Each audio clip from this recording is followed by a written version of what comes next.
اور پھر وہاں سے اپنی جو کیمپین ہے اس کو دوبارہ شروع کریں یا کوئی کم بیک کی کوشش کریں. تو اس وقت بہت situation in a state of flux ہے, نہیں کہہ سکتے کیا ہوگا. ٹھیک ہے. اچھا سلمان اکرم رائے صاحب, ظاہری بات ہے کہ پہلے سری لنکا میں راجہ پکسا صاحب جو ہیں وہ اسی طرح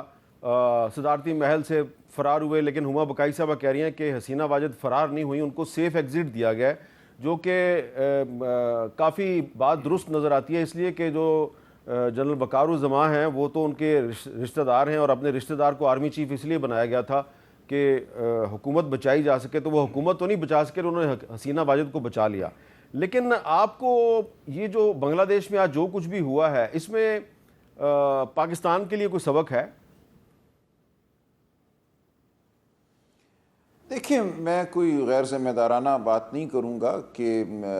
اس میں کوئی ہم سمجھیں کہ یہاں بھی ایسا ہی ہونے جا رہا ہے, لیکن ہمیں یہ تاریخ سے سبق سیکھنا چاہیے کہ کسی وقت بھی چنگاری جو ہے وہ بڑھ کر الاؤ کی شکل اختیار کر سکتی ہے. جو کچھ دیگر ممالک میں ہوا ہے وہ آپ عرب سپرنگ کے حوالے سے دیکھ لیں, اچانک کیا ہو گیا, ایک کے بعد دوسرے ملک میں عوام سڑکوں پر آ گئے. بظاہر کوئی توقع نہیں کر رہا تھا کہ ان ممالک میں جہاں کبھی بھی نہ آزادی اظہار تھا, نہ کوئی سیاسی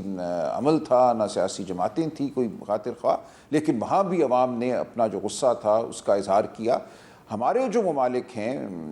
بر صغیر کے, ان میں ایک بہت قدیم میں کہوں گا اور توالد سے قائم ایک روایت ہے سیاسی عمل کی, ایک روایت ہے یہاں سیاسی پارٹیوں کی, یہاں روایت ہے احتجاج کی. انگریز کے زمانے سے معاملہ شروع ہوتا ہے. لہٰذا ان ممالک میں یہ سمجھنا کہ یہاں کے عوام بس خاموش رہیں گے, کچلے رہیں گے, کچھ نہیں کریں گے, سب حالات قابو میں رہیں گے, یہ ایک خام خیالی ہے. کسی وقت کچھ بھی کہیں بھی ہو سکتا ہے, اور آج پاکستان میں ہمیں جو صورتحال نظر آ رہی ہے وہ یقیناً تسلی بخش نہیں ہے. وہ پارا چنار ہو, وہ بلوچستان کے بڑے علاقے ہوں, وہ خیبر پختونخوا کے علاقے ہوں, وہ پنجاب ہو, آج سوابی میں ایک بڑا اجتماع ہو رہا ہے, بنو میں جو اچانک ہوا آنن فانن. تو ہمارے ہاں حالات ٹھیک نہیں ہیں, ان حالات کو ہمیں ٹھیک کرنا ہے, اور بالکل سری لنکا یا بنگلہ دیش جیسی صورتحال پیدا نہیں ہونے دینی. جو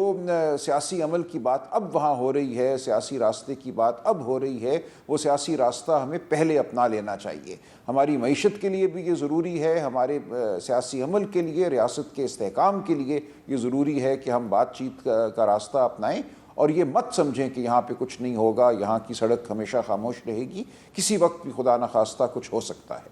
اچھا, لیکن یہ ہمارا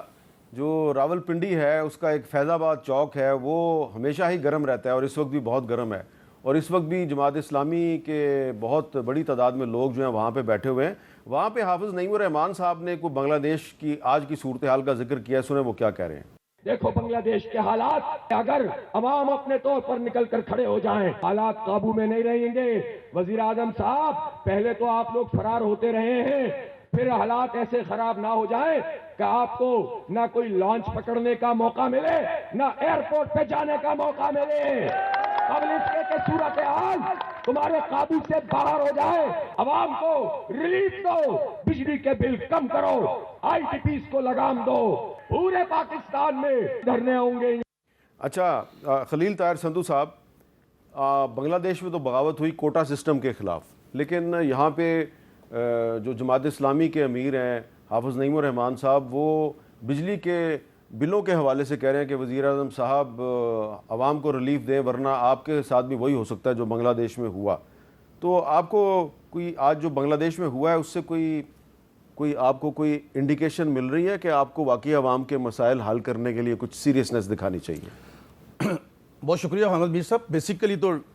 یہ ڈیوٹی بھی ہے گورنمنٹ کی, اور یہ فنڈامنٹل رائٹ بھی ہیں لوگوں کے کہ ان کے لیے جتنی بھی زندگی ہے اس کو آسان بنایا جا سکے. But the problem is that کہ ہم ٹیکس نیٹ میں آج تک صحیح طریقے سے آتے ہی نہیں ہیں. جن ملکوں کی ہم بات کرتے ہیں, جن کو ہم ترقی یافتہ ممالک کہتے ہیں, وہاں پہ ایسا لوگ ٹیکس اس لیے دیتے ہیں تاکہ ان کی سیفٹی ہو زندگی کی, ان کو بل کم آئے, اور ان کا جو ٹیکس دیتے ہیں وہ خرچہ جو ہے کمزور لوگوں پہ خرچ کرتے ہیں. ہمارا یہ بڑا پرابلم ہے کہ ہم ٹیکس نیٹ ورک پہ نہیں آ رہے بالکل ہی, اور اب بھی آپ دیکھیں بہت تھوڑے لوگ ہیں جو ٹیکس دیتے ہیں, نمبر 1. نمبر 2, جو حافظ صاحب فرما رہے ہیں, میں اس لیول پہ نہیں ان سے توقع کرتا تھا کہ وہ اس لیول پہ جائیں گے, لیکن حافظ صاحب کو پتہ ہونا چاہیے, میں کوئی متراجہ بات تو نہیں کروں گا, لیکن لوگ ان کو ووٹ نہیں دیتے, کھلیں دیتے ہیں بس, اور نہیں مطلب جو بکروں کی کھالیں ہوتی ہیں. تو یہ پتہ چلے گا ایسی کوئی ادھر صورتحال پیدا نہیں ہوگی. میاں شہباز شریف صاحب کو جو ہے, he is committed, I work with him 2 times as a minister even in Punjab. تو وہ احمد میر صاحب بڑے قابل احترام ہے میرے لیے, اس قسم کی کوئی صورتحال پیدا یہاں پہ نہیں ہوگی. اور آپ جس طرح سے یہ کہتے تھے کہ ہم یہ کریں گے, پہلے کون سی ان کو اپنا 144 کی کو پرواہ ہوتی تھی, جلسے کرتے تھے نا, آپ جان بوجھ کے نہیں کرتے. تو اس لیے کیونکہ ان کو پتہ ہے کہ ہمارے پاس اب لوگ نہیں آ رہے, یہ سوابی میں انہوں نے اس لیے رکھا ہے تو ان کو پتہ ہے کہ وہاں سے ان کی اپنی ہی گورنمنٹ ہے, وہاں سے لوگ بھی لے آئیں گے, سارا کچھ لے آئیں گے. اب جب پنجاب کی طرف آئیں گے یا کسی اور جگہ پہ آتے ہیں تو پھر ان کو پتہ چلے گا کہ کیا آپ تو ایک